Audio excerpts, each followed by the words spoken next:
A working example of an API client has been created to illustrate what has been detailed in previous tutorials. The first thing is to implement and override the EWrapper.nextValidID callback to acknowledge that the connection has been successful.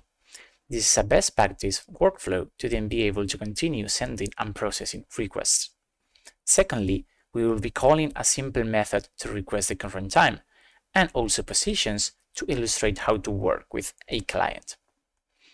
A new class that inherits both the EClient and the EWrapper is created to then use the methods for EClient class from inside the new AlphaApp class. We will override the method inside our AlphaApp class.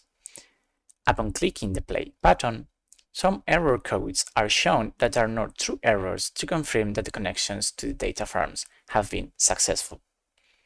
This is all for this tutorial. You can find all the code examples in the dedicated GitHub repository, which I will leave in the description of this video.